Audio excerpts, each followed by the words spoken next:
Good evening, everyone. I'm going to call this meeting to order May 28th, 2025 at 6:30. Please stand for the Pledge of Allegiance.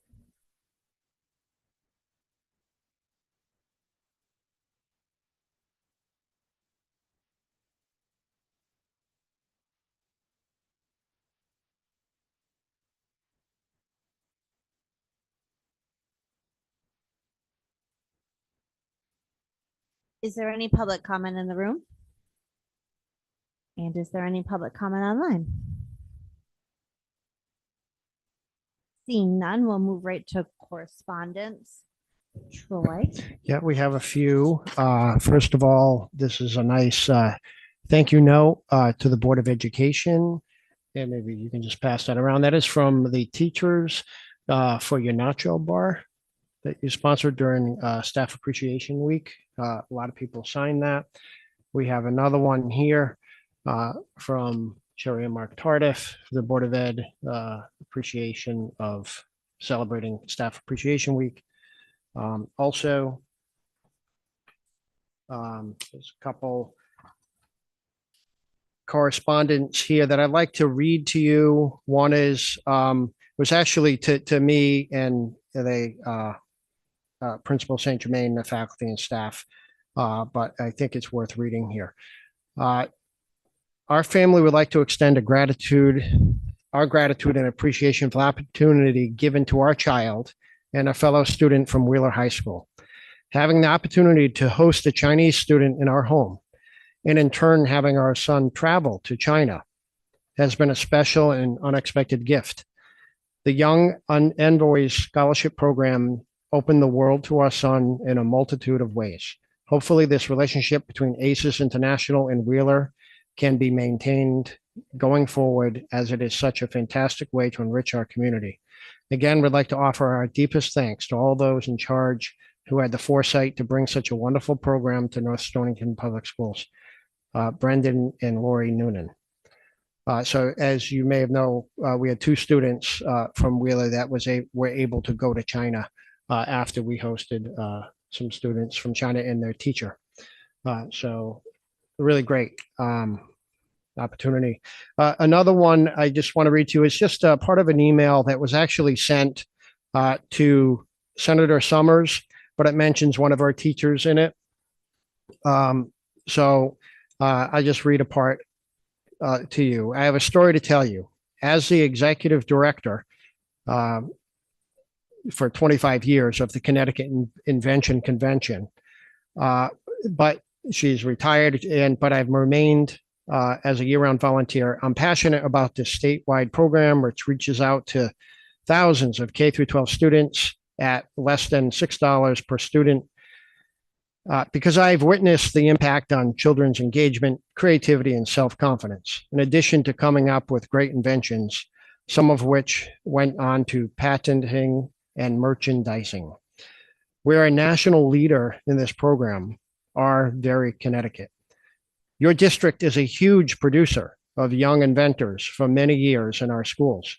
I will stay in touch with the fabulous teacher, Jane Servideo, of North Stonington, who has led the Connecticut Invention Convention program for many years and is a mentor to others. And then she references a story that was in one of the local papers in the Westerly Sun, had several pictures of our students and actually a picture of Mr. Salino, who was judging. And it's a really great program. A lot of our kids gain a lot from that. And I'm glad to have Jane Servideo, who is so passionate about keeping that program going.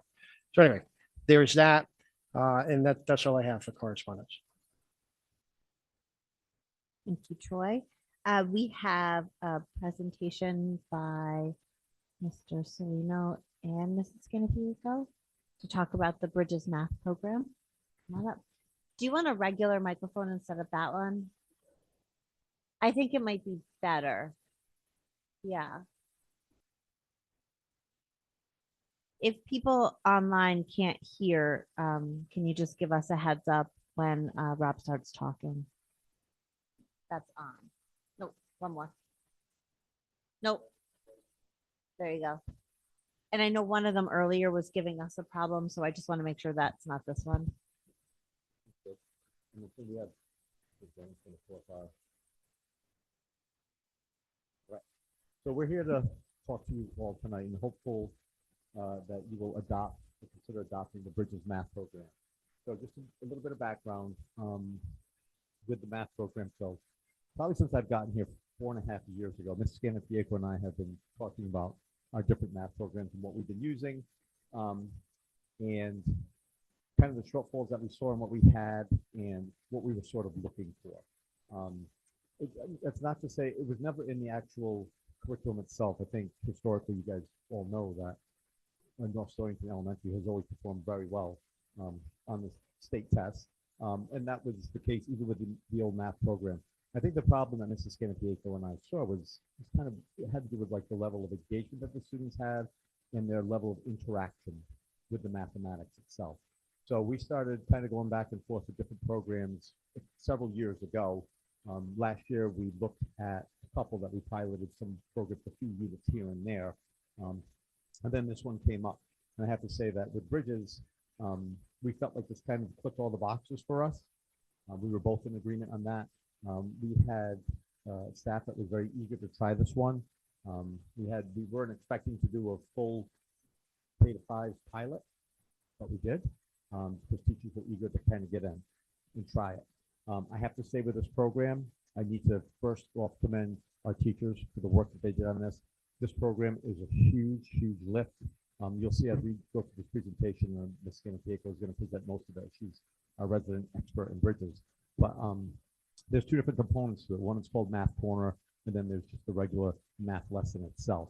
The idea being that math is now encompassing more than just a 50 or 60-minute block, but we're added an extra 15 to 20 minutes with the number corner as well.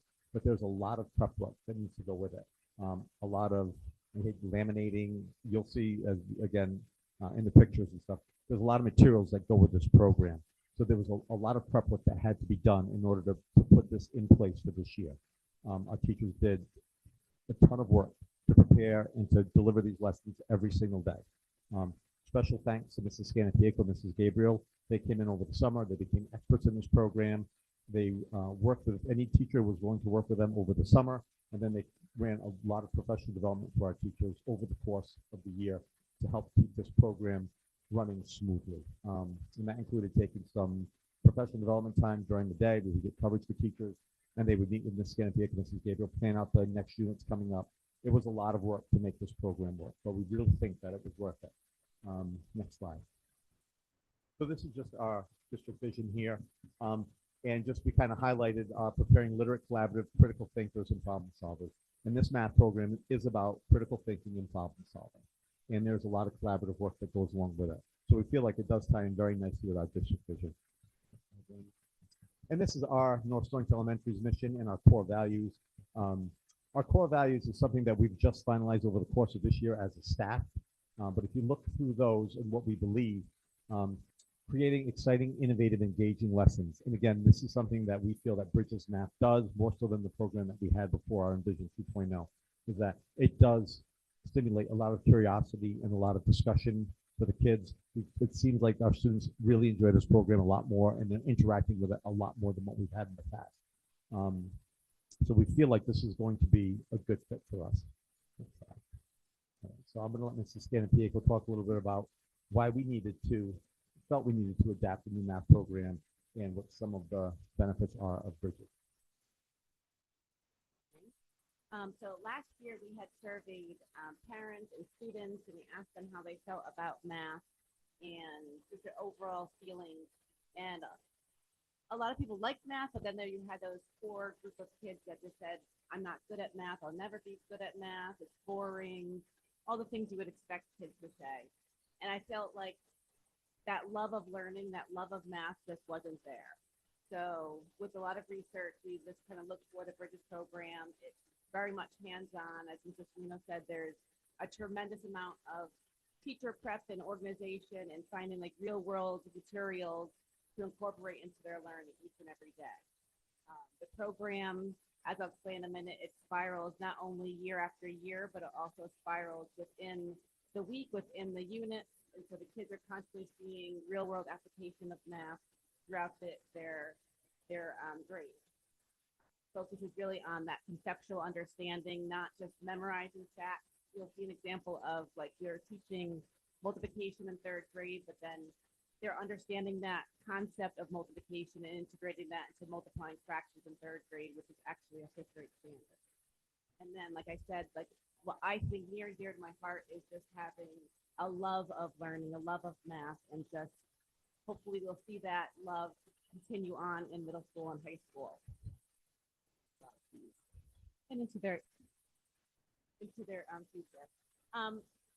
Miss Mr. Spino had mentioned too, there's two main components of it. So one is number corner. So number corner is about 20 to 30 minutes a day in all the classrooms. And this is giving the fundamentals of math, things that we use each and every day to understand math. So things like the calendar. And these are things that I felt like oftentimes we wouldn't get to teaching them till like May or June, but they're so crucial in everything that we do. So like things like telling time, understanding money, measurement, tip counting, understanding patterns, fractions, measurements, patterns. So this is behind. This is Mrs. Redway. She is a first grade teacher, and in every classroom, pretty much has this set up of the number corner. There's different components of it that depending on the grade level. So if you don't mind putting on this video, we can see a little component of it.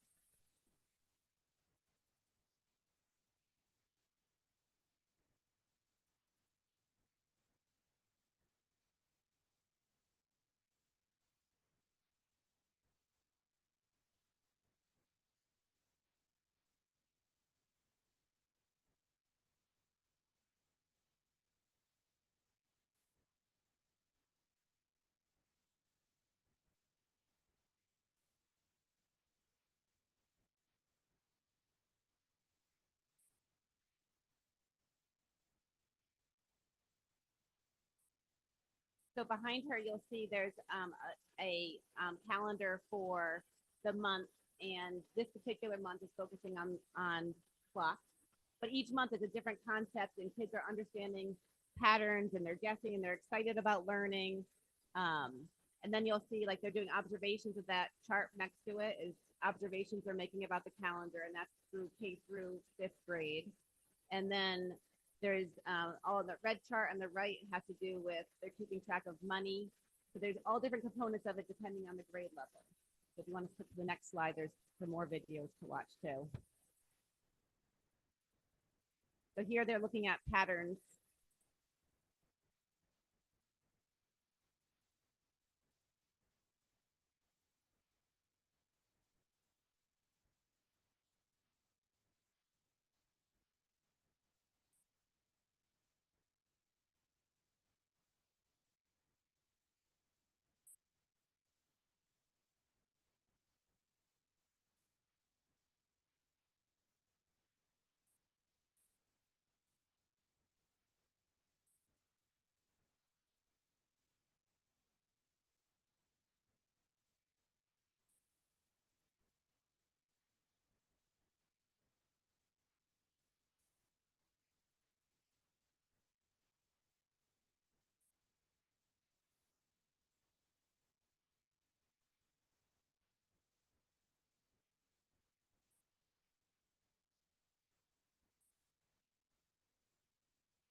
But even like the vocabulary too, you'll hear her talking about sequencing, the word pattern.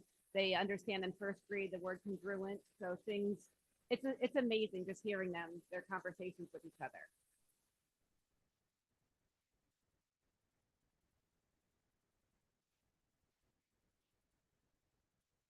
So for the month of May, they're doing a quarter of a day. So they're gathering all the money.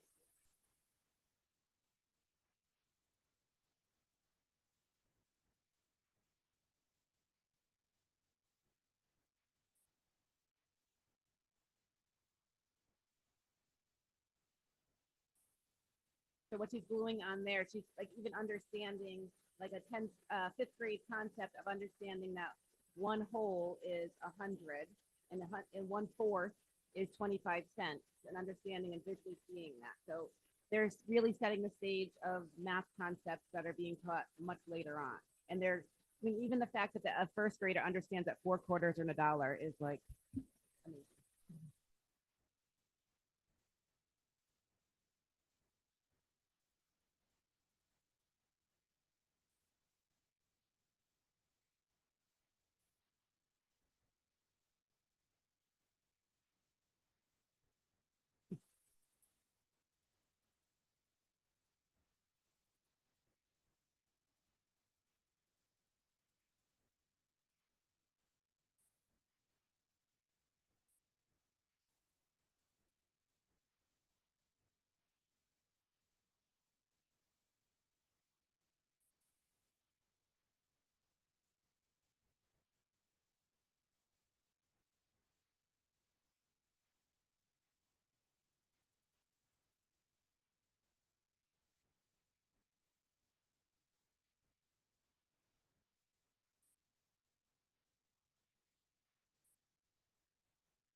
But you can, I mean, these concepts are not things that typical 1st graders understand. So going back to what we were saying earlier, they're not just memorizing. They truly understand like the fact that 1st grader understanding multiplication and what it means.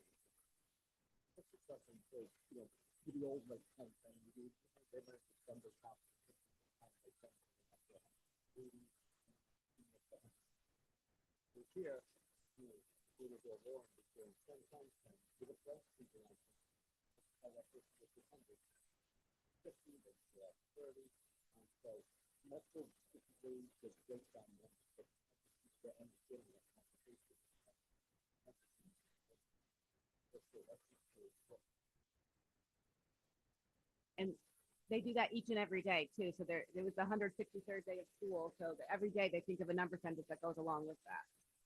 So it's, I mean, I could sit here and give you 87 different examples of each of these things, but it is amazing, like some of the things that I see them doing each day.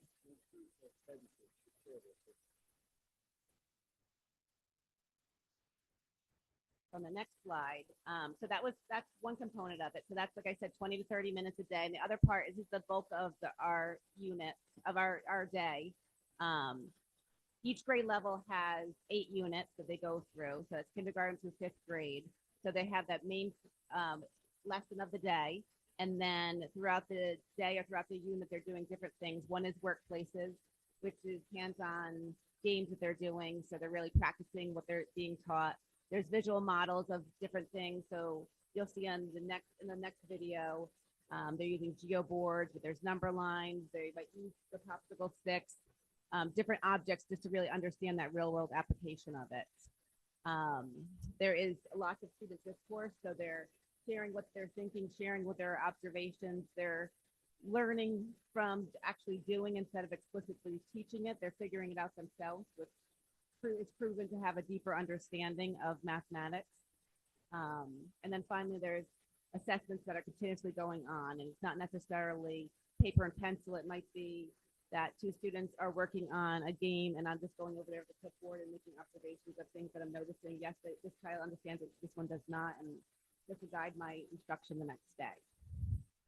So in the next slide, you'll see is the 3rd grade classroom.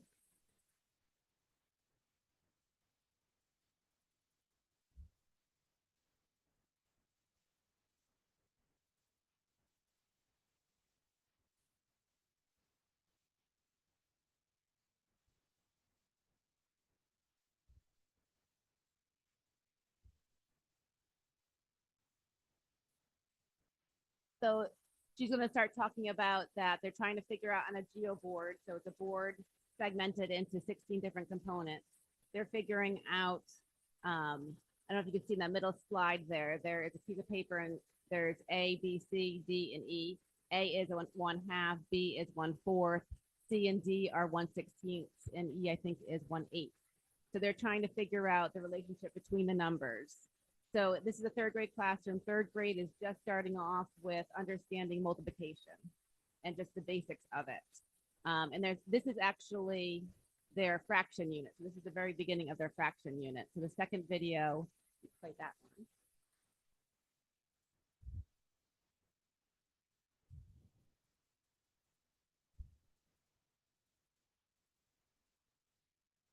So she was just working with a partner trying to figure out the relationship with it. And by the end of the lesson is an example of, this is again is a fifth grade standard, but they figured out that, oh, well, two groups of 1/16 is equal to 1/8. And then as you can see, the different like number sentences they're figuring out. They went actually beyond what the lesson was asking them to do, just in their discovery of all of this. Next slide, please. So when we talk about costs, so again, this program had a lot of components for the number corner. There was a lot of pieces that we had to purchase. So the way that the pilot program works is that we didn't have to pay for anything last year. We got all the materials. If we decided not to adopt it, we can return everything and there's no fee for us at all. If we do decide to adopt it, then we need to pay for all the materials that we used last year. So that initial outlay is the $22,000. And then approximately each year after that, depending on what we need, it's around between $4,000 and $6,000. So that would include manipulatives, which would probably be about maybe 15 if you have to replace things. We figure for that maybe at each year. And then the consumable books are roughly around 2,500, and that's for K through 5. That's for their number corner books and their regular lesson books. We've put this a little bit higher because actually our preschool is going to be piloting Bridges for pre-K next year. So we're hopefully it'll work well for them. And then that's kind of already included in that annual approximate cost. But again, if we have to purchase those materials after the pilot, we would have to discuss that. But this annual cost, I have to say, is less than what we've been paying for our previous program. Our vision was closer to probably around 12 each year. There was a digital component along with the consumable books.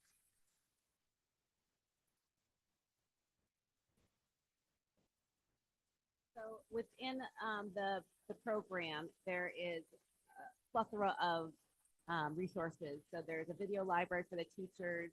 Each month we've watched number corner videos to understand what we're going to be teaching. There's unit videos to explain the unit and the big picture of it. There's sample lessons, there's podcasts, there's research articles, webinars, and it goes on of different things that we could use. There's professional development that will be given to us again. It was with the pilot, and then it will be given to us again at the beginning of the school year. And then we also have people that we can reach out throughout the course of the year if we have any other questions.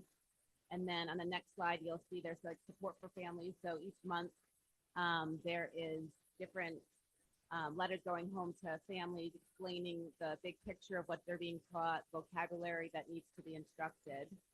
And then also what's very nice about it on the next slide is we also have IXL, which is an online component of it. And IXL is streamlined and correlates well with Bridges. So this is an example of like a teacher slide where it's fourth grade, the fourth unit, the first section. If the students need extra practice in anything, we can use IXL to give them extra practice along with it.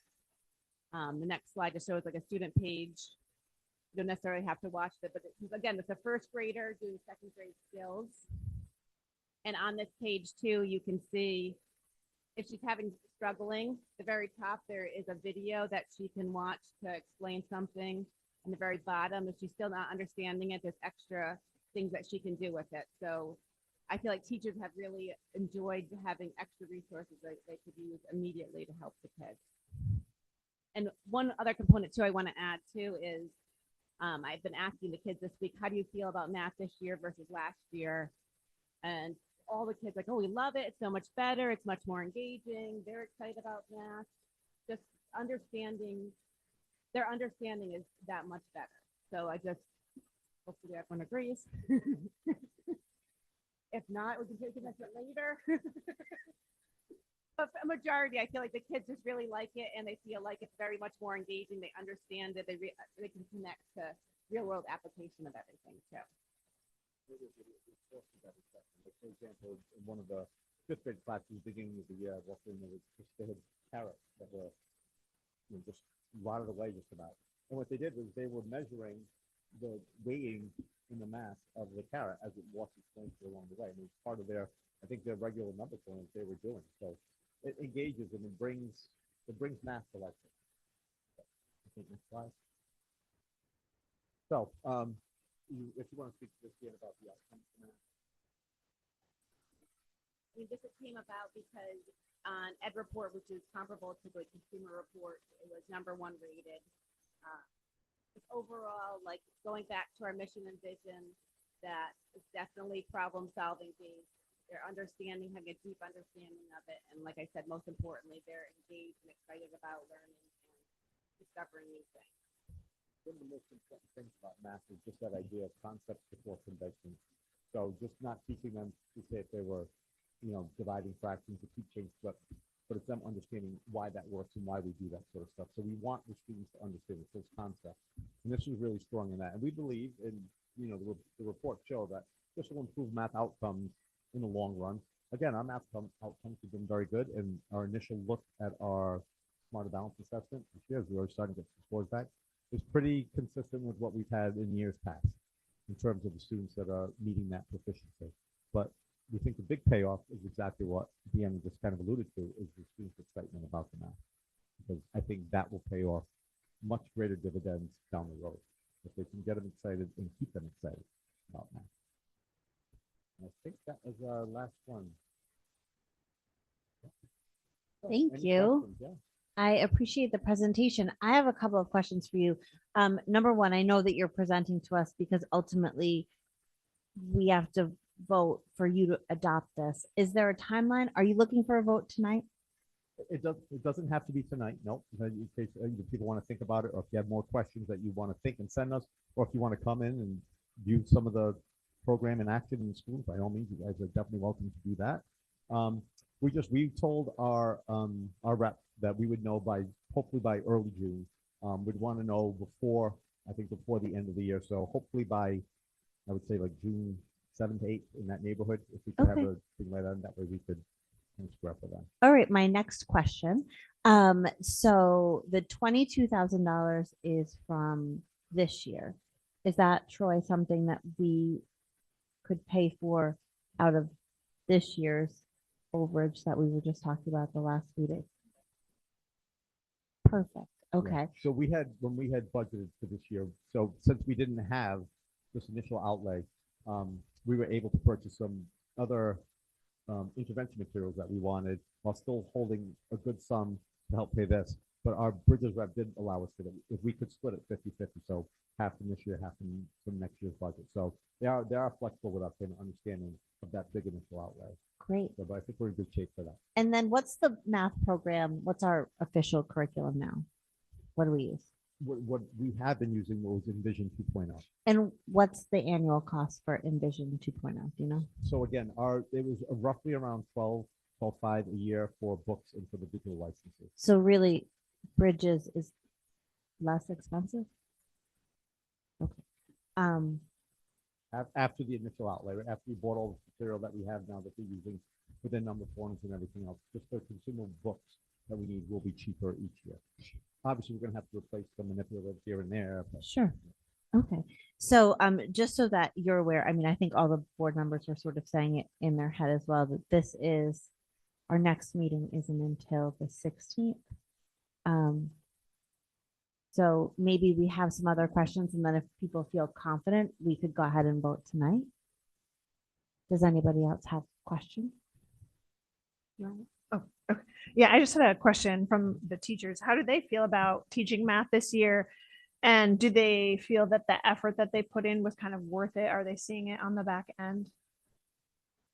So we definitely can tell you that it was a lot of stuff, there's a lot of teamwork going on.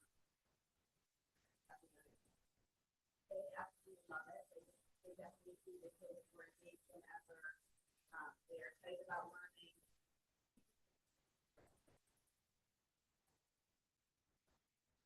Is there anything else that they need or any support that they need to make next year even more successful? Time? Okay.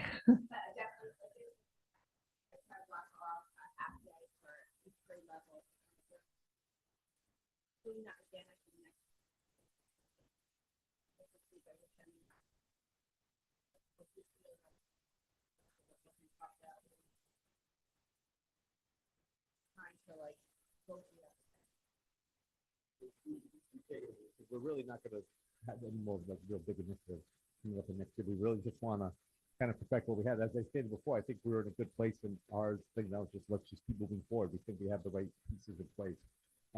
But to Deanna's point, the time is great. So, there are times where we need to give them that time during the day. So, we ask for extra sub coverage so that, that's a kind of an added expense that we have. But being able to provide a half day that, on one day we could get two grade levels to meet with Deanna and with Mrs. Gabriel, and they can plan out, a good unit and get themselves ready to go and feel good and confident and comfortable at what they're about to teach. So to me, it's money well spent, it's time well spent. So hopefully, if we can continue kind of doing that next year, I think that would really help our teachers. Are there a good number of the lessons already planned that they'll be able to recycle next year, or is this going to be something that they have to adjust and move forward on? Yeah, no, so a lot of the prep work that they did was preparing, some of the materials for the number corners and things like that. That stuff is done. They've been through the lessons all one time, so they have their notes in the teacher's manuals that they've done. They've sort of know what works and what doesn't, but again, to have more time to kind of really dive into that a little bit deeper. But no, they are able to recycle what they've done. Some things will have to be prepped again, because some things that they use, like the number corner, was considered consumables, like the carrot. They got to get more carrots. But, Please get different we'll carrots. get more carrots. But yeah, but go ahead.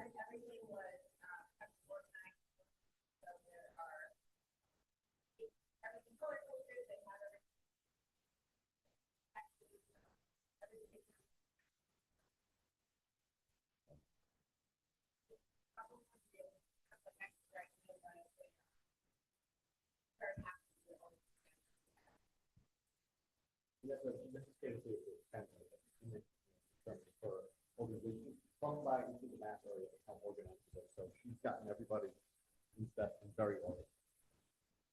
And I apologize. I know that we talked about this previously, and I just can't remember it off the top of my head. I know we used to use STAR, and then we got rid of STAR as progress monitoring. Is IXL what we're now using for progress monitoring? So the Bridges doesn't have an online component at all for progress monitoring. It's simply I don't want to say simply. It is focused on the paper consumables and the process in the classroom. Yeah, and when you go into the actual Bridges, so they actually have a very complex grading system which you can use. So like these are some of the features that we kind of quite good about. We could go deeper into in terms of really drilling down like on a test, which questions are addressed with standards, and are they standards that are supposed to be mastered this year or just supposed to be introduced this year. So it could be like grading some of the tests if they want to, if you start incorporating all the different features of it, these Excel sheets that they have already created. It can become quite tedious, but the information is good. We're not there yet, but those are things we'll unpack over the next couple of years to see is it worth it to really dive into that stuff or what we do instead. The IXL is nice because it's a separate program that we're using just to glide right now.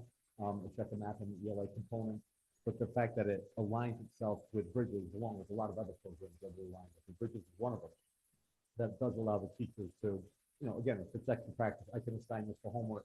This is a skill we worked on. I know, I can assign this. This is exactly what we did in class today. And it all. And it matches up pretty well because I know the STAR program. I was less than thrilled about the reports that we were getting from it and the information that came off of it. So the IXL is matching with Bridges, and they're seeing growth, and that process is still moving where they want it to.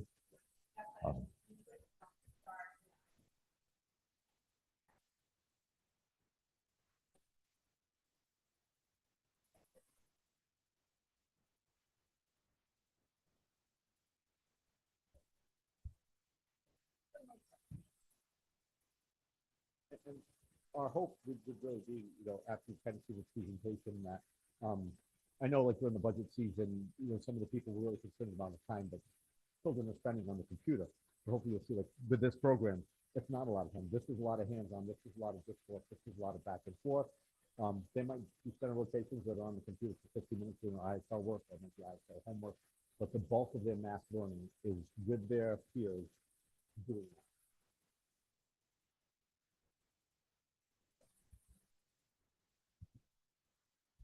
I just want to comment, what a wonderful presentation that was. I really appreciated seeing the little video clip. It helped me understand more about how interactive and engaging that this program is. It was, the kids were obviously excited, with multiple raising their hands and hollering out the answers and stuff. So this is really great. Thanks. It sounds like a great program and I do like it. I don't understand it because I don't understand fourth grade math. It's not the way I learned math, but it is a great program. It does break it down. My son who, well, actually struggles in math, does really good in math with Bridges. And I think it's a good program. I like the program.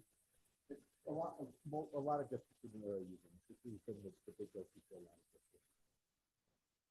I don't see them cutting edge, I guess, in that sense, but what we're seeing is what we want to see. What we're doing what we want.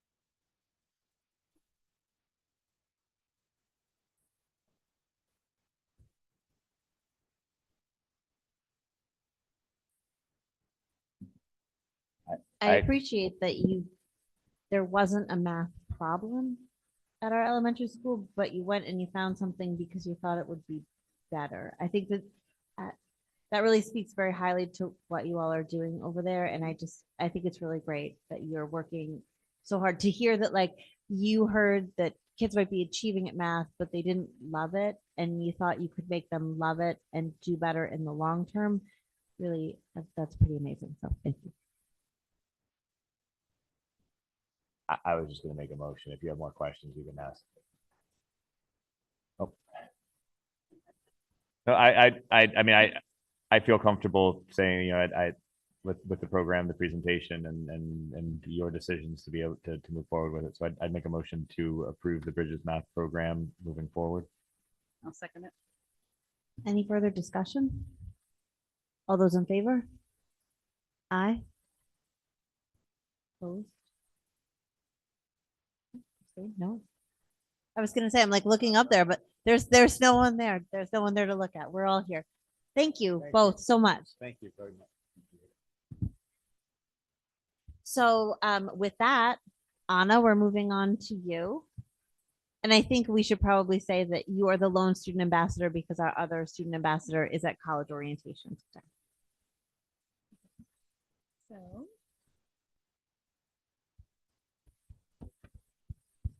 There we go. Is it on? I think they can hear you. Just you can use the other one too. No. I'll speak up. Yeah, that's good. Okay. Thank you. All right. So, I just have a few events that went on. I think first I can talk about the art show just because that just finished up, I think about 8 minutes ago at 7. So it's the art show showcases middle school and high school artwork from throughout the year. During the school year, usually we have art displayed in the library and throughout the school building in like display cases, but it's a great way to have all of the art compiled in one room for people to go around and look at. And it's a good way for families and town members to be able to go see the artwork as well. I think that, it's great. You can see like some students have like a whole like table because they're in like higher level maths, like AP art, or they take multiple art classes. And it's just, I think it's great to go see. We also had the wellness day for high school and elementary school. And this year I was at the elementary school helping out with 6th grade, but I did have my first wellness day session at the high school. And I really like they had a lot of variety this year. I feel like a lot more people were happy with the choices. I heard like pretty much all positive reviews about the options that we had. There was, I think I did Drew's bees for my first session. We painted the fronts of bee houses because Drew, he's a beekeeper, he has this theory that he's working on where the painting the bee houses actually will help the bees be able to identify their hives more, since all of the bee houses at the current standard are painted completely white, so there's like no difference. But since bees are very territorial, they'll get attacked if they go into the wrong hive. So it was a great way to mix something fun while also learning more about it. And it's actually going to be something I'm doing for my senior project, not the bee houses specifically, but I'm going to be working with Drew and doing beekeeping. So it was great. And it was, really like it. I think like all the different sessions are great to inspire passion in the students that they might not know. Like they might think it's really fun to do cooking or nutrition or yoga. And it's a great way for our students to be able to like try a lot of different things that might end up being lifelong hobbies. And the 6th grade was able to participate in one of the high school sessions. So I think the group I was with did vision boards. So it was fun to, be able to have that kind of incorporation to prepare them for what they're going to see when they go to middle school next year. Then the middle school pride event is supposed to be tomorrow, but they actually postponed it till Monday. So they'll have different activities and sessions, and there's some NHS volunteers helping out at the different sessions, just making sure all runs smoothly. It's like a great way, because it's kind of like their version of our wacky Olympics.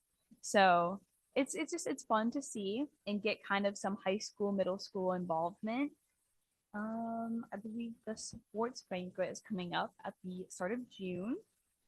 And we just had the spring concerts last week and the chorus band competition in their Six Flags trip, the yearly thing that we do.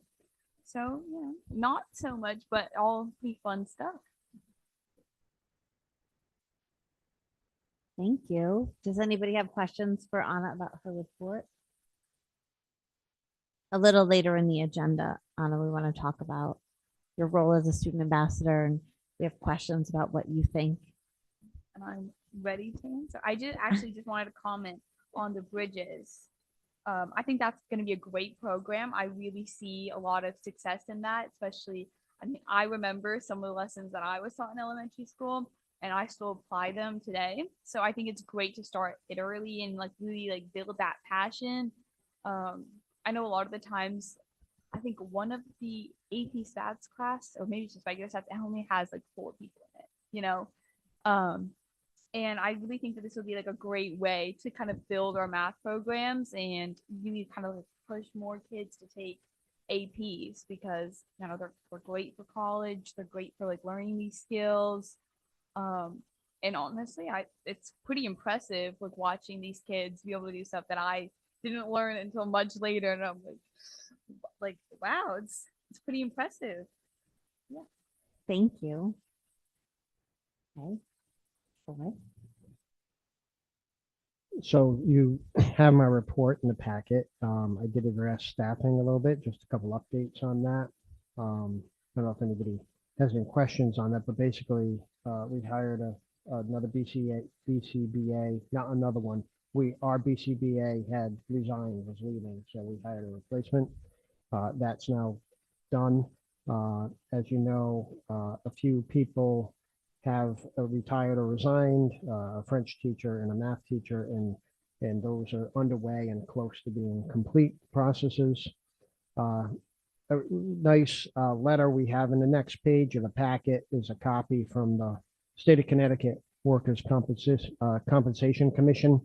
They just pop in unannounced to school districts, and they popped in to see me about a month ago, and they said, show me the evidence that you have a safety and health committee. So we were able to show them the evidence, and then you can see that they said we're in compliance, which was nice. We now have the evidence in a more accessible, efficient location that's easily grabbed within 2 seconds, right, Brandon? Yep, it's right on Brandon's desk and it's labeled quite nicely, a hole punch, all the minutes of all the committees and everything. It's right there. So there'll be a little less scrambling next time, but we were in compliance, which is good to know. We're in compliance with safety and health. The Wellness Day, you spoke about it, and I actually popped in on the beehive painting thing.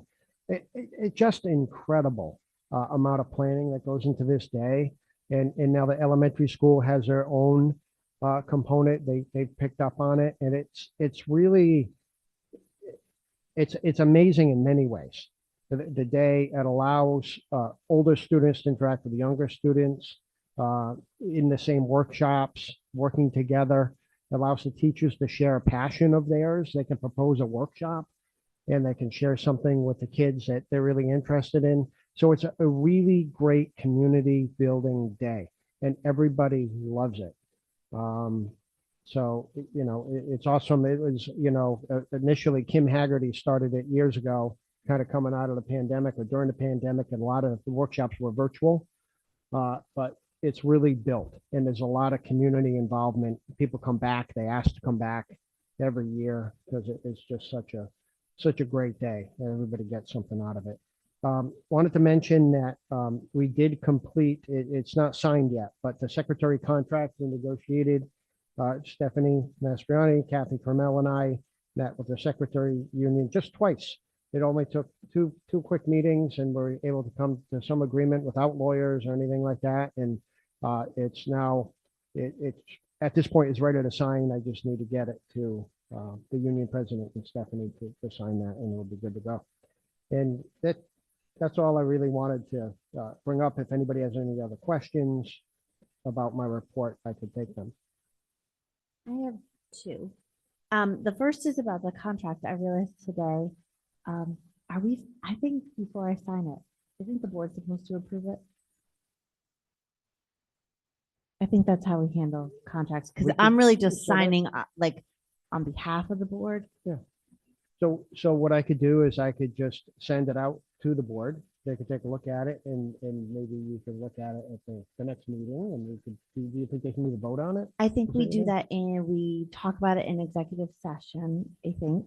Okay. And then we come out and we vote on it. And then I think I sign it after everybody says yes. We could do Does that.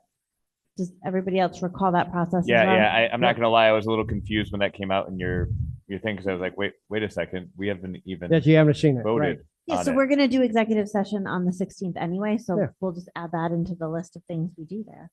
Okay. Sure. And then my other question was about Wellness Day. I know we've been doing it for a while now, and it seems like it really is building and getting really robust and is kind of an important part of what we do at Wheeler. Last year, there was a request for some money out of our non-lapsing account, and we provided that. And then this year, we didn't have a request, but I wondered, is there space in the budget for, is this being funded the way that it should be funded? It seems like it's a Wheeler thing now, so we should fund it like that.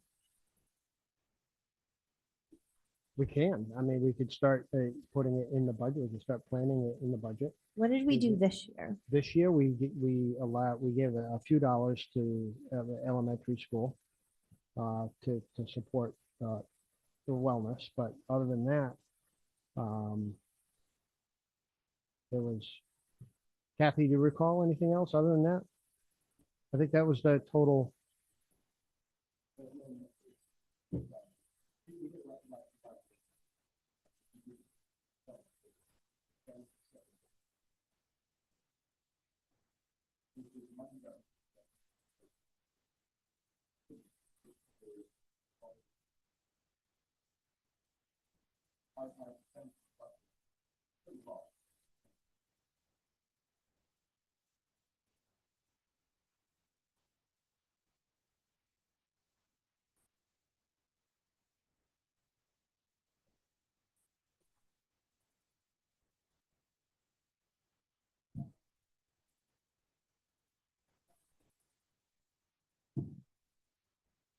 That's neat.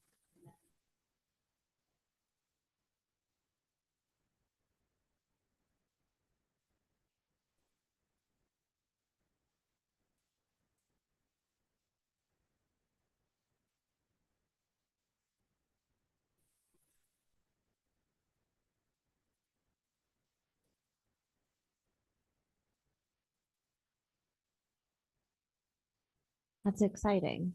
I don't know about the $100 from the board. I don't know how that, No, came out, Kathy, I but- don't recall if it was Board of Ed money or student activity money. Do you recall? Yeah. It's just, but should we, I mean, I don't. Is there a way to fund it? I know that there are lots of emails asking, parents, like if you have stuff you want to send in or make donations. And I think at the middle high school, there was like maybe an Amazon wish list or something like that. I thought I saw something. And I don't know, I don't want to speak for the board, but I think that if we're doing it, we should fund it. I wonder if we could just ask Rob and Kristen, what they think would be an appropriate number to fund Wellness Day at each school. You don't have to say today, but.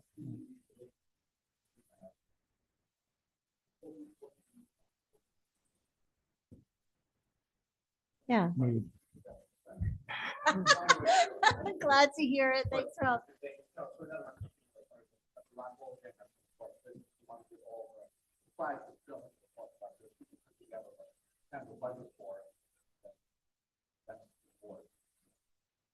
I feel like it deserves a budget.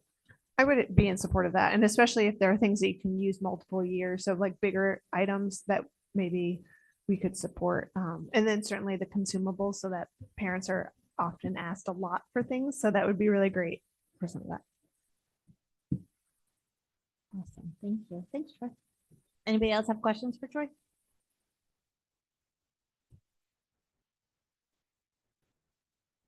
Okay. I don't have much. I feel like we've been talking about a lot. Obviously the budget passed. We did the secretary's contract. It was nice and gentle. But I did want to talk about this agenda. This is the first time that Troy did the annotated agenda. Did that do what you wanted it to do? Chat, did you like it? I know you had made the sort of specific request.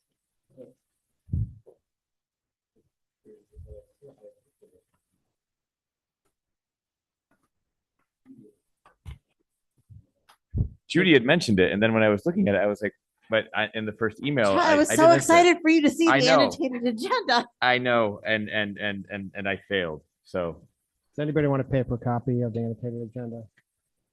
I liked it. Thank you, Jamie. Troy annotated it. Yeah, I did have a comment, but now I don't remember. No, I think it was even a little more, like almost every bullet, like could use detail. Okay, well, we'll keep working at it. But nobody Well- had a negative reaction to it. no, and I would just say, along with that same thing. So for example, just because I was the one who brought it up, and so just to bring like exactly what in my head I was thinking. So on the Bridges math program, instead of just saying this is a new elementary school math program piloted this year, there will be a presentation on the Bridges math program. There's a hope that the board will vote either tonight or at the next, those pieces, because that's the piece that we need to know ahead of time. Because going into seeing the presentation, I would watch the presentation differently, thinking I need to approve this program tonight, as opposed to watching the presentation as, oh, cool, this is the program we have going at the elementary school. So those are the types of things that in my head, the annotated agenda would have, is the action Yeah. that is possible. And so that preparing for it, I would know, hey, listen, before I would come, I could talk to my kid and see what's their opinion on the Bridges math program. Have those pieces of things in play. So similar to the way the non-lapsing the expenditure non-lapsing and the one. healthy food certification Right. was like, we're doing this. And this would be the The- thing that we're trying to get to. Right. So what it is and what the board is expected to do in the meeting regarding whatever it is. Sounds good. Anybody else? Okay. The one thing that I did not have the opportunity to do that I said that I was going to be able to do for tonight's meeting was touch base with Kristen St. Germain about her thoughts on other ways to incorporate student ambassadors into our sort of agenda, as well as touching base with the student ambassadors themselves. I don't really have an excuse other than this spring has been busier than I anticipated. And so I will work to continue to do that, even though it's on the agenda tonight. I think it's sort of an evolving conversation that we can continue to have. So that's all I have. Does anybody have questions for me? Okay. Lisa, I don't know if the capital committee has met. Thank you, guys. Or you have any updates, but just if you do. I do not have any updates, and it's my understanding actually that we wouldn't reconvene unless there is like a repair that needs to happen between the town and the school can't agree whose responsibility it is, then the committee would reconvene at that time. But it's my understanding we're not going to be meeting unless that happens. Mission has been accomplished. Yes, I Okay. believe so. Excellent. Chat, how about you? Do you have anything? I do not. I sent updates. I know I haven't given a verbal in the meeting here, and I have to be honest, last month, it just so happened that Learn happened on an SBAC administration day, so I was unable to attend. So I missed last month's. I'll be going to this month's, and if anything comes up. I appreciate the email updates. Thank you. Any questions for chat? Okay, moving on to facilities and finance. I told Christine that I would sum up our finance committee report. You all got the end of the year projection, and it looks different than what we were thinking it would be. And so Kathy actually put together a really, I think, a really good explanation of sort of the why. But because it came today, and because it's so different, we didn't feel like we had enough time to digest it and think about it and ask questions about it. So basically, we don't have anything to talk about from our committee meeting because we scheduled another finance committee meeting to happen prior to the tri-board on the 9th so that we can have a conversation with the board and we can really get into it on the 16th. Finance committee, did I capture that? Okay. All right. Does that make sense to everyone? I mean, Kathy's here, and if you have a question, I think it's fair to ask, but we thought we would take some time, send some questions to Kathy, and then talk about it on the 9th, and then as a full board on the 16th, if that's okay with everyone.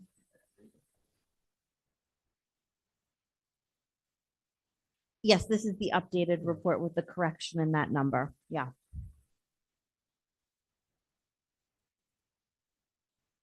Are you good waiting? I'm fine waiting. I mean, it's not something pressing because it's on the positive side. I do think it's, it's always a little bit iffy. Like we keep saying we're going to have less going into our non-lapsing account at the end of the year.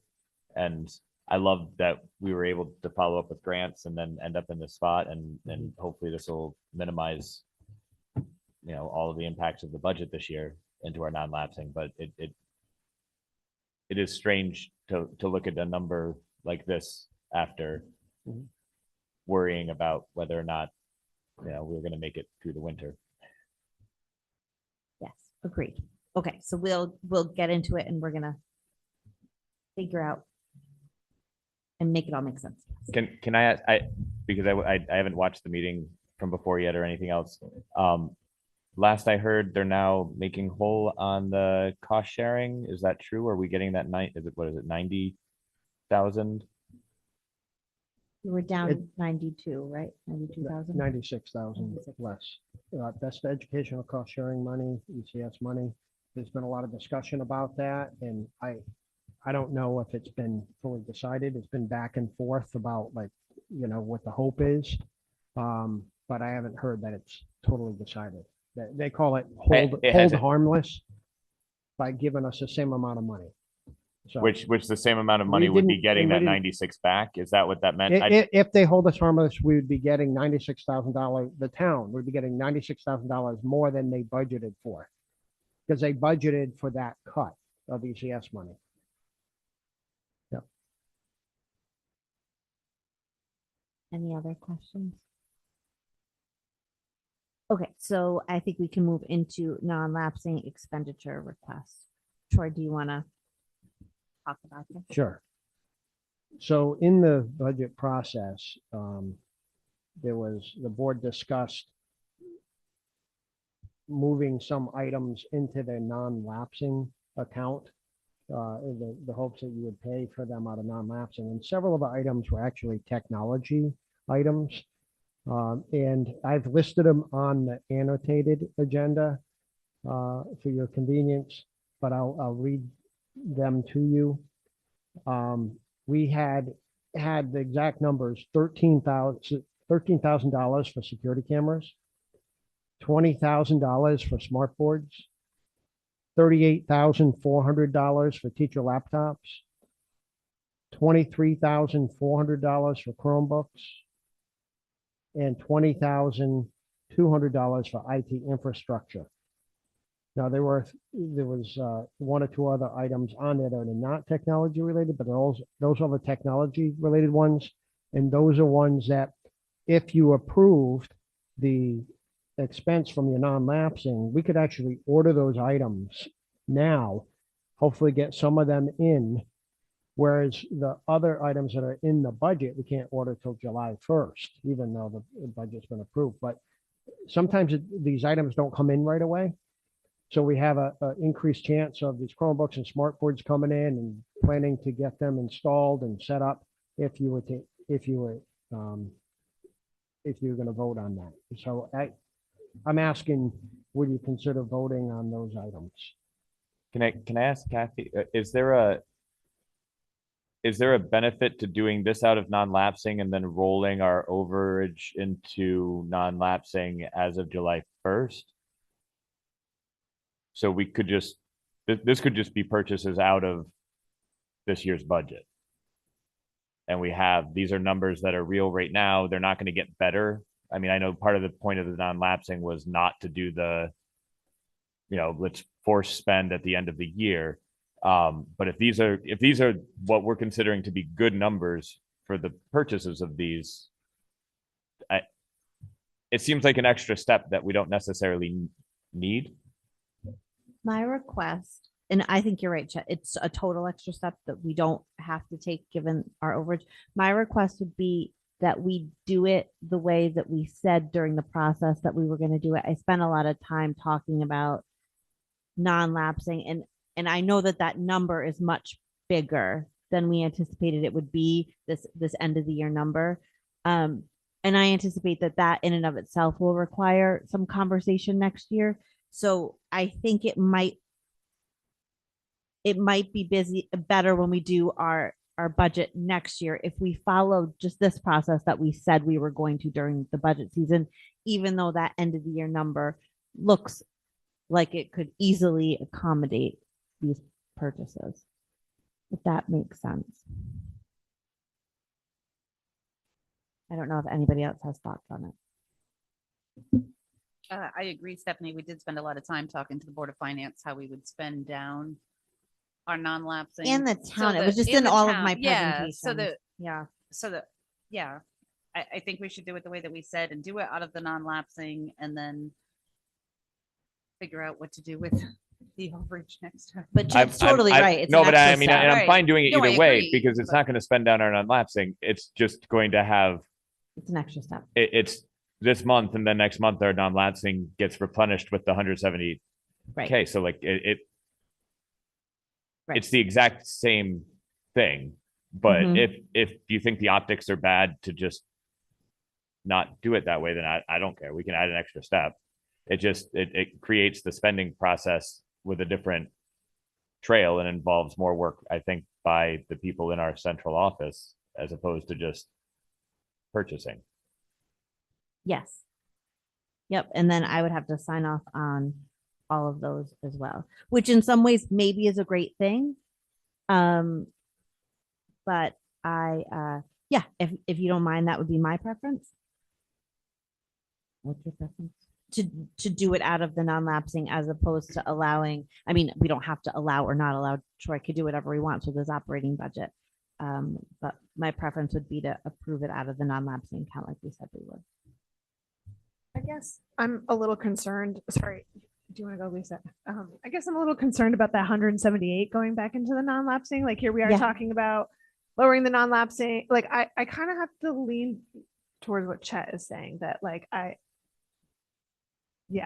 think it's a fair concern, Jamie, and it's one that we're going to have to address. I just think that spending it down and then not on those non-lapsing reports showing that we spent it out of the non-lapsing, then I think I have two things to explain. Number one, why do you have this huge number? And number two, why didn't you take it out of here? You said you were going to take it out of here, and now you took it out of here. And did you do that to make that number look smaller when you put it in? So it's more steps for us later. And we're going to have to address that number. And I'm hoping, and I think that the way Kathy started to explain it today, it actually made a lot of sense. So I just, since that number doesn't look like the number that we were talking about putting in there during that presentation, I'd like to at least honor one of the pieces that we talked about during that presentation, which was approving this stuff out of our non-lapsing. I guess this is where the finance meeting and not attending it and not having a chance to listen to it makes it a little difficult because you're getting information about what that number really means and Yeah. we haven't heard it. We didn't get much, just that it's grants that she found, like in Okay. Troy's email. So that's, like I said, it was too much. We didn't have time to digest it. Yeah. Okay.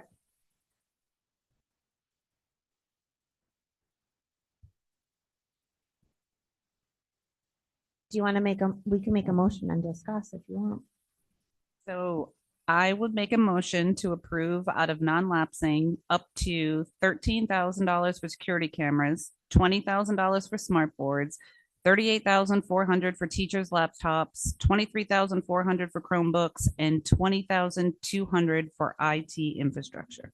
Okay, but before a second, can I just ask, does this have, we normally add a buffer? Are these exact numbers that we know, or do we need a buffer of any sort? Troy, these are the numbers that you provided that were on our slides. Are you confident in Yeah, those I numbers? think we can, I think these numbers will work. In that case, I second. Okay, so let's have some discussion. So, Jamie, I totally hear what you're saying. I feel like I could speak as the resident expert right now on this year's budget process, being at a gazillion and a half meetings and having to stand up there and sort of defend what we were doing. And my resident expert opinion would be, this is the way we should do it. And this will protect the integrity of the process for whomever has to do this next year. And just to be clear, with all these numbers, Troy, we are definitely following the purchasing policy on all of these. I have quotes being obtained currently. Thank you. Yes. Any I- further My only comment would be that I would feel like the fact that we're having this discussion is the transparency of what we're doing. And therefore, I mean, if we were to just, if Troy and Kathy had just on the slide purchased all of these things with the $178,000 and we hadn't had a conversation in public open meeting, I feel like perhaps this would be well, okay, it would be. I would be very concerned if that was what had happened. Yeah. Um, Super concerned. but I feel like the fact that we're sitting here discussing this in open session, I guess I'm again, it doesn't seem like a big enough deal that I'm going to fight it. If we're going to Yeah. approve it on this, then I'm going to take it out of non-lapsing, but it does seem like we're making more work for our staff. That's I unnecessary. don't think there's any more work for the staff because they have to follow the purchasing policy regardless. The only extra work really is that I have to come in and sign it. So their purchasing is their purchasing, and Troy's obtaining the quotes just like he would for any other purchase. I guess I mean the process of actually buying it, because we've been told multiple times that the process has to involve the town, that the individual checks have to be cut. They have to go through the process of them signing off of them at the town hall, and then it has to come back, and then we're able to those pieces of it that are going to take Yeah. time. No, the town is simply paying the invoice. It's not a cumbersome So process. they're at all. writing the check instead of us writing the check. Because now I approve it. So it's not cumbersome at all. Once we put into practice what they asked us to do, it's quite easy. And Chet, I agree with you about the transparency. The problem is that this is happening on May 28th of 2025. And so then next year when we start talking about it and people say, but you did it, then I have to say, hey guys, but on May 28th of 2025, we had an open conversation. And then it's like this assumption that not only did people listen to this, but they listened and they remembered. And again, it's not, I agree with you totally that there's not one way that is more transparent than the other. I just believe that this is going to help next year. That's all. I just wanted to agree with Stephanie, and I do understand that this conversation is the transparency that we are transparent. That's one thing I really love about this board. We put everything out there.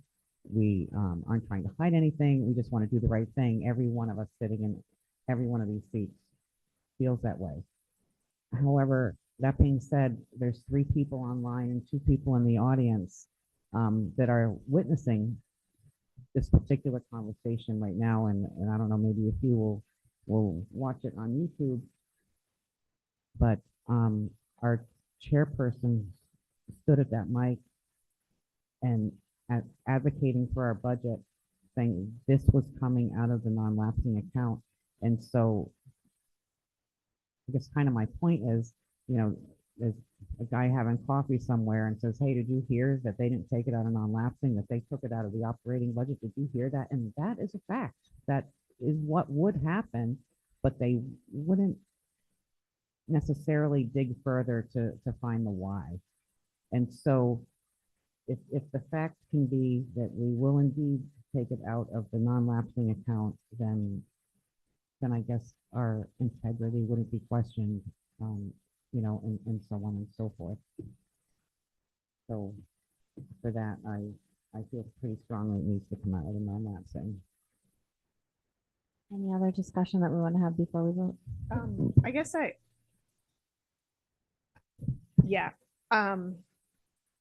feel like I need more numbers or more data behind the numbers of what's coming into the non-lapsing.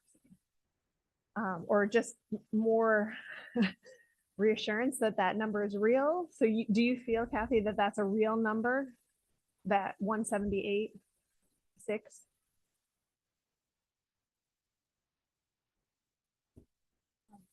I do believe it's real. I also would like an opportunity to meet with the town to make sure that they have received the funds that I think they've received and they're giving us credit for those funds. And Melissa's out this week, but she'll be back next week. So once I meet with her, I can tell you 100,000%. I'm 99%, but I'd like to hear it from the town. Okay, so I guess that brings me to my next issue would it be better to wait? I guess I'm trying to figure out the timing. So is the plan, you're rolling these out, is the plan that the 5th and the 9th graders take their laptops home for the summer? Do the 5th and the 9th graders get new ones? I guess that's what I'm trying to figure out, like your timing of why. When we order Chromebooks, they don't necessarily come in 2 weeks or a month even. So the idea is if you can approve the expenditures you already agreed to do during the budget process now, we could order these things now and hopefully they'll come in. We have other technology to order July 1st with fiscal year 26 budget, but we can't order that until July 1st. So this is a way to get ahead, and we've already had a technology planning meeting about all the tasks we got to get done for the summer, and there's a lot to do. And this would really help us to accomplish everything we hope to do if we can get some of this technology ordered. So that's why I'm bringing it up to you now for the timing. But it's not to put any technology in any new technology in anybody's hands before the summer. It won't happen that fast. Any other discussion? Okay, all those in favor of making those purchases out of non-lapsing? Aye. Opposed? Same. Okay, motion carries. Thank you, Troy. You can order your stuff. Thank you very much. And then, Jamie, to your point, I think we all want a better understanding of the 178. And what that actually looks like when it comes to us, right? Like, will we get 170, or are there other things that Troy and Kathy will want to do? And I think it also will be helpful in general when we do like a budget process look back about, what worked during the budget season and what could be changed to make it go more smoothly. And I think then maybe we can all have a plan moving forward and be on the same page about what works and what doesn't. Troy, irrigation update. Yes. Where are we with irrigation? Okay. So our timeline is that tomorrow, May 29th, there's a mandatory pre-bid site visit where contractors have to actually show up at 2:00 and walk the grounds with Randy, me, and Kevin DeFore, who is from Tom Irwin Advisors. They're the people that did the ground study and actually wrote the RFP. So we thought it'd be helpful to have them here to help answer the contractor questions, which there have been a few. So we hope that we'll have some contractors come to that. And then we'll take it to the next step, which would be the proposals are actually due June 5th at 2:00. I already scheduled for Sue Thoreau and Bob Carlson and Randy to be there, and Kathy during this when the bids are due and actually opened. Now, I want to read to you a paragraph from the RFP, which is labeled the evaluation of proposals. The bid will be offered to the lowest responsible qualified bidder. The bidder whose bid is the lowest of bidders, possessing the skill, ability, and integrity necessary to faithfully perform the work. The Board of Ed may reject the lowest bidder if deemed not responsible and/or not qualified. The Board of Ed will determine whether bidding firms are responsible and qualified after reviewing the required documentation, which includes a history of similar projects, references, irrigation design and written proposal, proposed schedule, manufacturer warranties, proof of liability insurance, and all required certifications. Now, I read that to you because it actually says the Board of Ed will be doing this evaluation. Okay, so it is a town grant, but RFP says the Board of Ed will do that. So I really anticipate that will be agenda item on June 16th, where we will do some discussion about bids. However, I think depending on the bids that we get, we might want to schedule a meeting, an additional meeting or it may be a committee meeting, a facilities and finance committee to look at them. I think it kind of depends on what we get for bids. Maybe we'll get no bids. Now, if we are going to review them, I would suggest we do have a person from Tom Irwin Advisors help us to evaluate the bids, because it's quite complex, these bids. I don't know if you've seen the RFP. It's been on the webpage. It's been on the town webpage, but it's quite complex. And I know I don't have the expertise. I don't know if anybody on the board does, and Randy doesn't have the expertise on irrigation, but these are the people that wrote the RFP. They do have the expertise, and they would be able to at least be part of the evaluation of the bids. Now, after that, the projected contract award date is June 30th. And then, of course, Tom Irwin Associates, they had offered to oversee the installation of it Randy and I talked, we're not quite sure we would need that. But we do believe we would need them to help us evaluate the bids if we actually get bids. So there's an update on that. Troy, is there a charge associated with Tom Irwin being there for the walkthrough as well as to evaluate the bids? Yes, there would be a charge for that, yeah. And where does that money come from? That money comes from this year's budget that we've already set aside. If we use that, but I think we. So that's in our 2025 budget. There's a line item, or that's in a line here somewhere.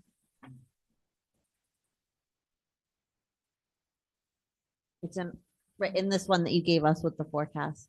So it's already, where did we figure that one in? That makes a lot of sense. Perfect.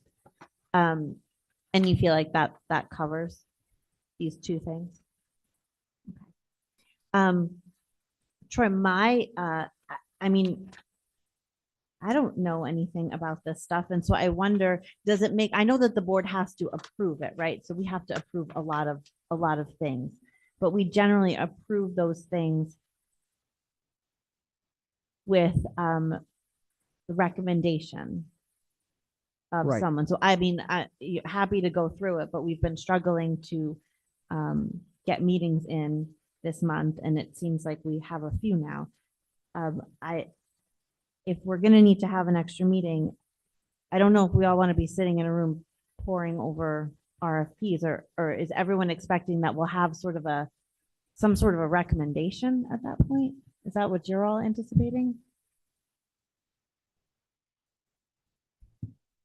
I mean, my expectation, I guess I feel like we've given a lot of money to this group over time for consideration, for looking at things, for creating a bid, for doing it. It seems like, and I don't know if there's somebody else at the town or anywhere who would have this. I guess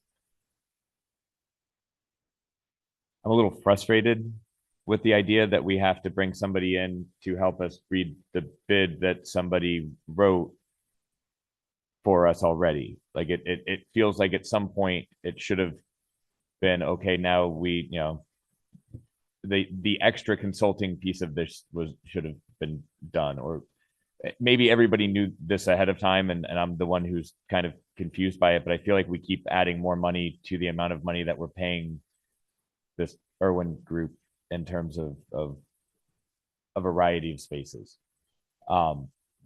Yeah, I would have expected that it would have been, they would have come, we would have had somebody come in, say, this is the recommendation to the board. We believe that this group is can do this based on this, and this.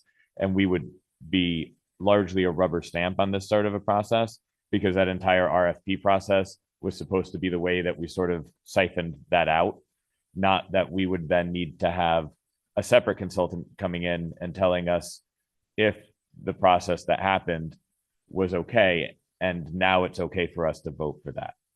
Sorry, that was a lot. That was confusing in my head because this was confusing to But me. I think it was really clear, like, because I feel like you said just what I think is that we had them write the RFP, and I'm not sure. I mean, I don't know. I'm not an expert in town RFPs, but right, like we should be able to identify whether or not people are meeting the standards in the RFP. I mean, I would imagine that Randy, you would know, is the town going to be involved? Are we going to have Alan looking at these? I mean, bringing in a bunch of people who do facilities, right? You, Alan, looking at them together and saying, yeah, this meets the specs or it doesn't, I think would be helpful, right? Do you want to grab a mic? I'm sorry, I don't want to put you on the spot either. I know this, you were just sort of coming to, thanks, I appreciate it.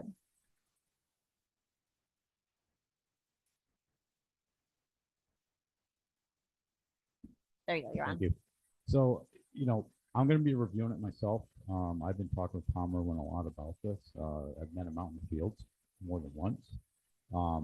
The town might have some input on it, but it all depends on what the bids look like, whether we're even going to need town's help to do any of this work. Probably not, because it's going to be a quote that they're going to be doing all the work. I mean, the person who orders the bid, they're going to be taking all the work.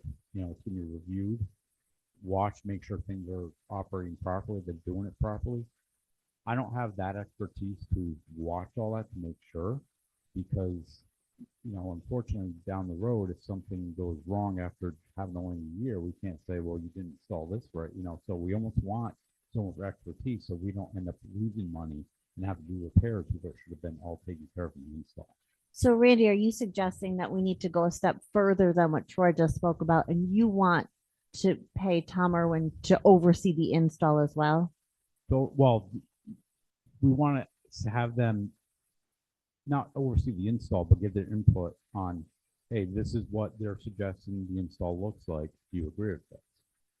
Not necessarily for them to sit there and watch them do the whole install. The bid evaluation is what you're talking about, that Correct. we can use them for. Correct. I would ask, I mean, it would be my request that since we're working on all this collaborative stuff with the town now, and we're talking about projects, and right now the ground's us, but really we're talking about projects together, that whether or not we require the town to assist in any way, that we pull them in on the evaluation of these bids for a couple of reasons. Number one, our really helpful collaboration that has saved us some significant money, especially this year. But number two, this is a steep grant that while the RFP says us, this steep grant effectively falls under the town.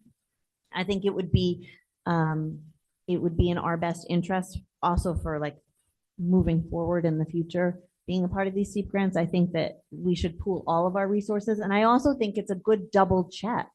Like you said, you know, you're not exactly sure that this is going to be super clear to you. If we're paying someone who's written the bid, I think someone just wants to be there to ensure maybe the fidelity of the process, not that anything underhanded could be taking place, but I mean, I think it's great to have independent people, not just independent people of the process, not people that are in the business of writing bids, to be ensuring this process. Just Can I ask a question along those same lines? So could Irwin bid on this? Because I remember at one point that right, they were the leading people. Not, they brought someone in that they liked. And so I think I could just say it out loud without being terribly offensive. My concern is that this is a business. And so we have someone who writes something and we have someone who then recommends someone to do the work. And so if the RFP was written in a way that could be favorable to someone that they know to do the work, like, I mean, this is the real world, right? Like, I like this guy. I know he can do the work. I'm going to write specifically sort of like towards him. And then I'm going to say, yes, this is the guy to do the work because he knows how I write these RFPs and he knows how to respond to them. And so that would be sort of the piece of it that I feel like a little bit like I want to have our own people protecting our best interests, not just a business relationship's best I interest. mean, it is a conflict of interest that I think that we need to be very careful about. So Is that a conflict of interest or I is think it just, so. is it just how things go? I don't know. I think it What is. about You're what- saying having Irwin oversee it is a conflict, Yes, right? very I much agree with so. her. So you're saying you'd like Irwin to sort of step out To of the step out, process if they're now? gonna if they're gonna oversee it, but I'm overseeing a project and I bring Lisa to the table and I say, okay, this is what I want done and that's who I'm recommending. And okay, now you would be swayed towards Lisa because I'm bringing her to the table. No, I agree with what Jane is saying. And I agree the town should be there, Yeah. should be involved as much as possible because, Yeah. I mean, they're a It's landlord. a big scale It's our project and but it's a steep grant that they applied for us. Right, Um, but the other thing too, it's gonna go off on price. Like who has the better quote, what's the cheaper quote option as well. Right, but also I think it's responsible and qualified, right? And I know that you want to make sure that qualified is checked off. Oh, I get that absolutely. you're saying like, Absolutely. look, this guy could come in at, $100,000 less expensive, but how am I going to know if he's qualified or not? Correct. I hear that's a lot of weight on you. I hear that. Yeah. But Jamie, like I get nervous about that piece of it. And Chet, sort of Well, like and- what you said, like and- we keep paying for this. And I guess on top Hmm. of that is that in that statement, it says that the process for figuring out if they're responsible and qualified involves us looking at prior work, having them present those things. those things I feel like we can do. We can check references. We can see, hey, these people have put in 6 different irrigation systems, and 5 years out, they're all working wonderfully, and the schools were happy with the way that these went in. Those pieces I feel like we can do. Now, am I going to be able to look and say, oh yeah, they're using the right coupling piece on that? No, right? I have no idea, but they could also change the coupling piece when they decide to put it in the ground. I mean, there's all kinds of, if we're going to assume that they're going to try and get away with something, people can always get away with something in contracting. I think those pieces that we're supposed to be checking for responsible and qualified are the type of things that we are qualified to check, which is, are they a reputable company? Are they on file? Are they insured? Do they have a good rating with the Better Business Bureau? Can we, they have to provide us with examples of previous times they've done work that's similar to this work. We can call those references. We can make those steps. And I feel And Randy, like, you're totally qualified to do all of that, right? Like you Right. could talk to the facilities person at whatever these other places are, and you can certainly talk about that. Has anyone- I worry about throwing Yeah, money at it, I do where too. it's just, I'm concerned about the fact that Irwin did come in with, this is the person we think would be best for this. And then if they're going to look at it and say, and again, I'm not saying that they're doing something untoward. It's simply just the process of, business. you recommend Yeah. somebody, and then they're the person you're most familiar with. Even if somebody that you aren't familiar with comes in, then you're going to have a different view on that. Now, we're not familiar with any of them, and that's supposed to be kind of the bid process, is we're looking at it from that view, I guess. Would you be comfortable talking to Alan and Bob and whomever, you guys all together and decide if collectively you feel like you can work on these RFPs without the external person? I'm just thinking like the town is familiar. I mean, they RFP so much, right? They're doing so much stuff. And so they're familiar with the bidding process and the contractors and make qualifying that work. And I mean, irrigation certainly isn't the biggest project that the town of North Stonington has ever done. So, would you be willing to have that conversation to see if collectively everybody feels like as a team, they can ensure that process? I can reach out to Alan and ask him.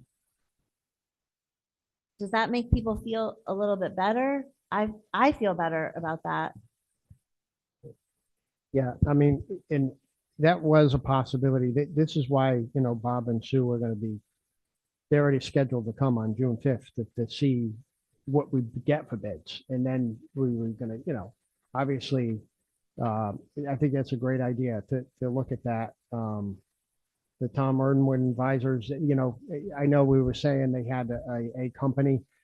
When I sent the RFP to them, because I did send it to them, I said, hey, it's ready. Because they sent it to like 4 different or 5 different companies. They gave me the names they were sending it to. So I'm not sure they really have one person in mind, but I understand what everybody's saying about they wrote it and they could write it for someone that they like to work with. And I'm sure they also have great skill in this, but they're also in it to make money, and they may be replicating something that we can do and have done time and time again within the town. Do we know how many contractors are going to bid on this yet? We have no idea.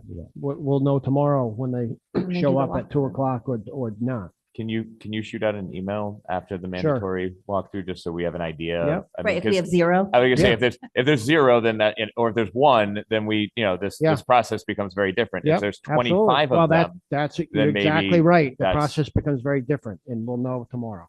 So just so then if we're clear on action items and how the board wants to move forward, so you guys will do the walkthrough. Or we'll send an email and tell us how many people showed up for the walkthrough.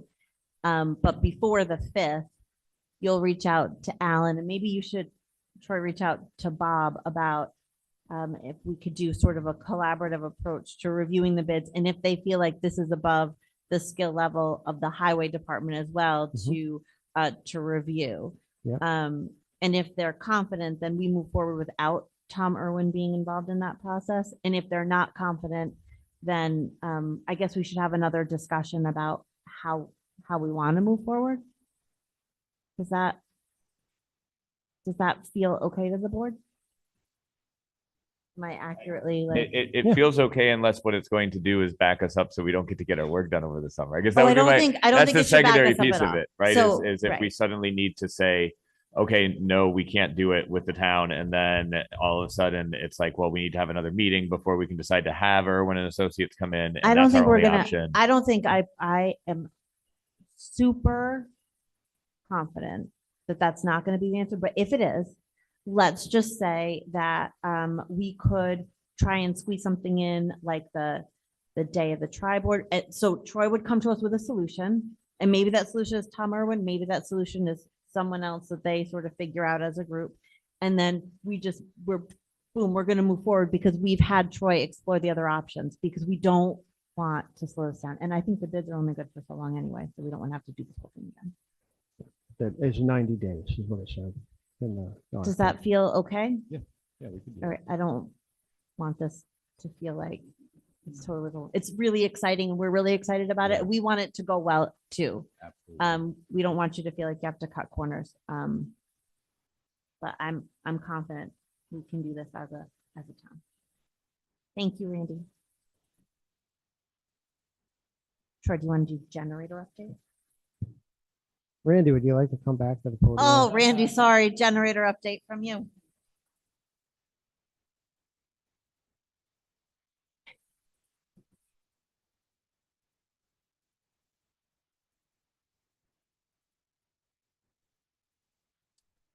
Okay, generator update. I talked to Alan Ladd. There's an electrician that was coming in to take a look on his side first. Because what people maybe know or did not know, that this last incident that we had 3 weeks ago was not a complete power outage. There was a lot of confusion because I was coming back from doing softball field work and I noticed that the high school generator kicked on at 9:15 on Tuesday, which is supposed to kick on at 12 o'clock on Tuesday to do a test run. Each school has a test run once a week. Friday is elementary school, Tuesday is Wheeler. So I started getting text messages that, hey, lights aren't working here, but we're okay over there. So when I went into school, it wasn't complete darkness. The whole first level of Wheeler High School, middle school, the lights were on.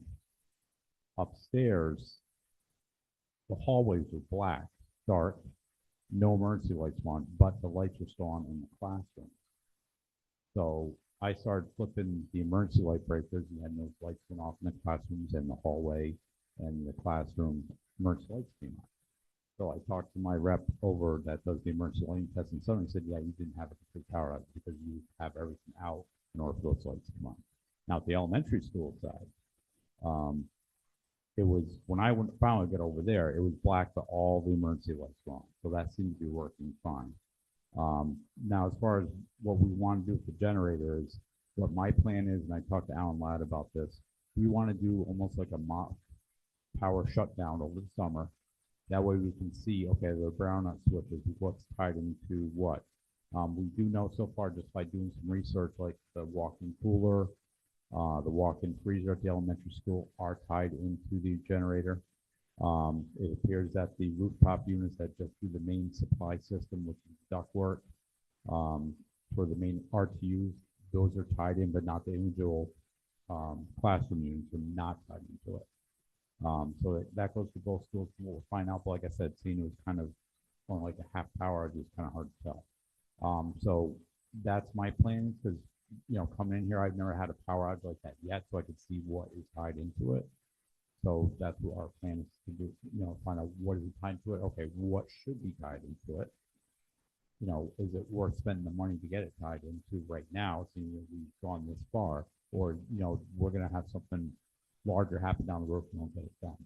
Or is it okay the way it is? So I know there's certain things that are not tied into generator yet that should be. So that's what the plan is right now. There's not a lot of information yet. We're still waiting to kind of do this test run with it.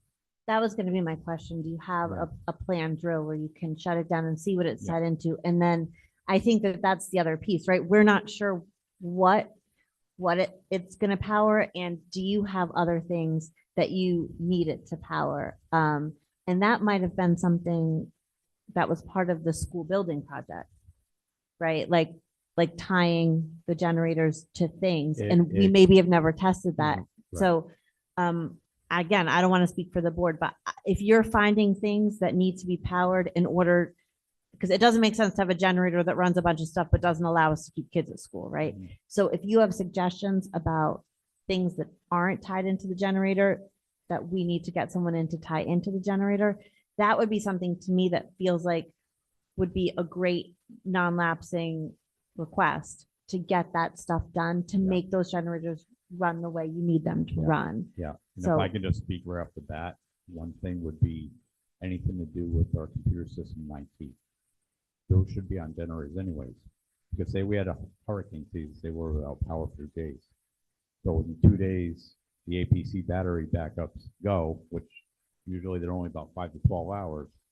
Well, once we lose all our IT infrastructure, then students can't do work at home, or we have larger issues when it comes to learning.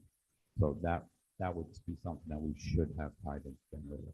Another thing, possibly a good idea is if certain lights are on and it's safe, what about like having the ovens or the stove or anything like that, so we can cook food for the students? So it could be tied.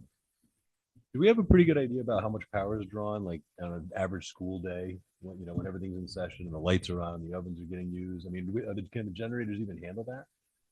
I will say what I was informed by Cummings, those generators can handle a majority of what we have in our schools. That's great. Yeah, they're massive. So it's just a matter of what's tied into them. Okay.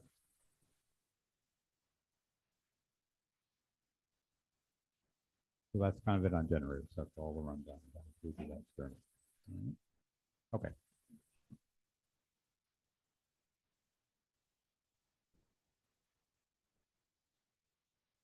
Okay, moving on. The old business, the student ambassador role, did we decide we weren't going to discuss that? Well, I was going to suggest that maybe we don't discuss that, We table that because for- if, I would make a motion to table that for the next meeting, so that Stephanie has a chance to talk to Kristen and with Right, our that's my ambassadors, thoughts, so that exactly. I feel like it needs to be something that we're prepped to discuss. Right. A second. Judy, second. Is there any discussion? Okay. All right, the healthy food certification. So this is we Sorry. just need a vote, yeah. Okay, all Oh, in sorry, I favor, voted now. excuse me, all in favor of tabling. Stephanie Lee, for 2 seconds, we fall apart. We did this? Okay. Get back there.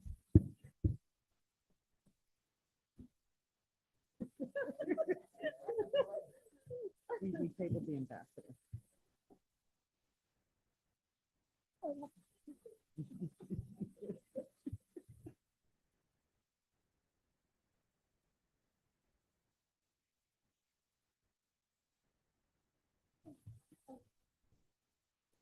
So are we on to the healthy food certification? Okay, so our board secretary willingly volunteered to read the following statements, which need Board of Ed votes. I make a motion for vote 1. So this is a required vote for participation in the healthy food option of HFC, healthy food certification, pursuant to CGS section 10-215F. The North Stonington Board of Education certifies that all food items offered for sale to students in the schools under its jurisdiction and not exempted from the Connecticut nutrition standards published by the Connecticut State Department of Education will comply with the Connecticut nutrition standards during the period of July 1, 2025 through June 30th, 2026. This certification shall include all food offered for sale to students separately from reimbursable meals at all times and from all sources, including but not limited to school stores, vending machines, school cafeterias, culinary programs, and fundraising activities on school premises sponsored by the school or non-school organization and groups. I second. Any discussion? All those in favor? Aye. That's everyone. Motion carries. I make a motion for vote number 2, which is required vote for food exemption for BOEs voting yes to the healthy food option of HFC. The motion and the Board of Ed approved meeting minutes must reflect a yes or no vote to allow food exemptions. I probably don't need to read that out loud. Sorry. The North Stonington Board of Education will allow the sale to students of food items that do not meet the Connecticut nutrition standards, provided that the following conditions are met. 1, the sale is in connection with an event occurring at the end of a regular school day or on the weekend. 2, the sale is at the location of the event. And 3, the food items are not sold from a vending machine or school store. An event is an occurrence that involves more than just a regularly scheduled practice, meeting, or extracurricular activity. For example, soccer games, school plays, interscholastic debates are events, but soccer practices, play rehearsals, and debate team meetings are not. The regular school day is the period from midnight before to 30 minutes after the end of the school day. Location means where the event is held and must be the same place as the food sales. Second. Any discussion? All those in favor? Aye. Okay, unanimous. Motion carries. Do you want to vote? You don't need, oh, the back one. Okay, required motion. That's the Okay. combined food and beverages. Okay. You can skip the separate beverage, Is that a number vote though? but Okay. it is vote 3. Okay, vote 3. All right. It's vote 3, but it's combined. Make a motion for vote 3, required motion language for combined food and beverage exemptions. The North Stonington Board of Education will allow the sale of students of food items that do not meet the Connecticut nutrition standards and beverages not listed in section 10-221Q of the Connecticut General Statutes, provided that the following conditions are met. 1, the sale is in connection with an event occurring at the end of the regular school day or on the weekend. 2, the sale is at the location of the event. 3, the food and beverage items are not sold from a vending machine or school store.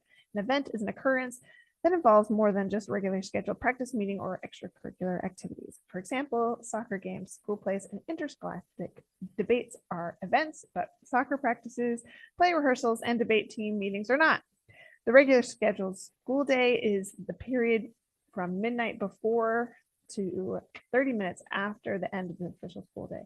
Location means where the event is being held and must be the same place as the food and beverage sales. I'll second.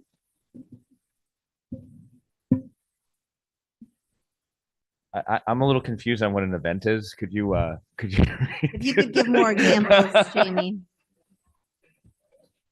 Is a basketball game an event, Jamie? Okay, all those in favor? Aye. Okay, that's unanimous again. Thank you. Troy, I have a question. So what if we voted no? We would sell concessions at like basketball games or other events. At an that event? are happening. Well,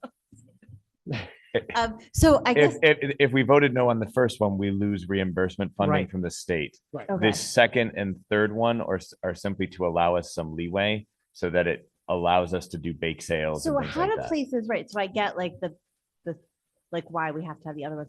How do other schools have things like vending machines?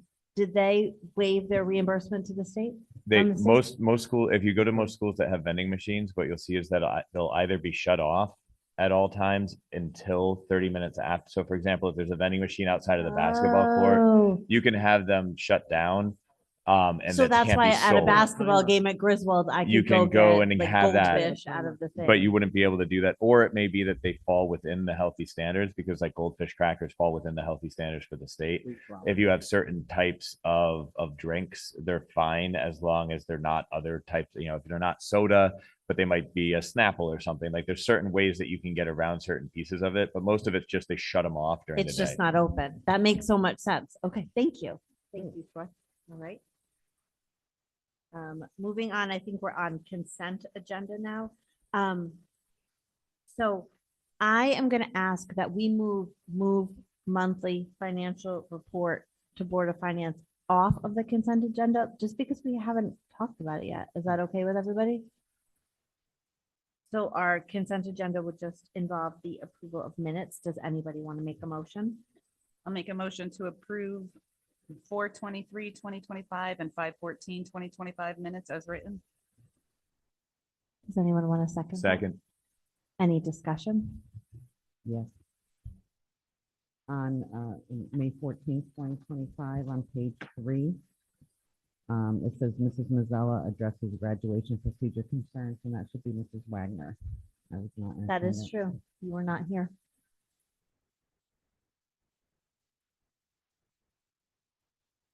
Okay. So do we want to make another?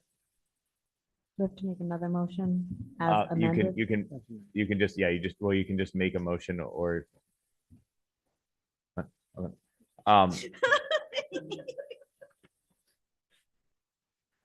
I make a motion to amend the previous motion in the sense that the minutes 5/14/2025 would change the name Mrs. Mazzella to Ms. Wagner. I'll second. Any further discussion? All those in favor? Aye. Okay, that one's unanimous as well.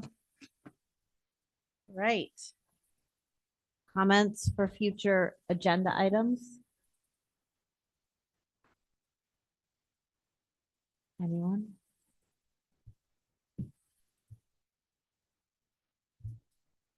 Yes, Judy? Oh, you don't have one. You want to No. move on to the next agenda item? Waiting Okay. for public comment. Are you making public comment? Oh. Would anyone like to make public comment in the audience? Is there any public comment online? I'll make a motion to adjourn. Second. Oh, hang on. Oh, I asked if we could just take that off because we didn't discuss it. Okay, back to your motion. All those in favor? Aye. Okay, we are adjourning at 8:22. Yeah, no, I think, I don't want to leave it around. Hey, that was not bad for the length of this agenda. I was looking at this going, holy shit, we're going to end up at 10:30 at night. Well, my favorite part is that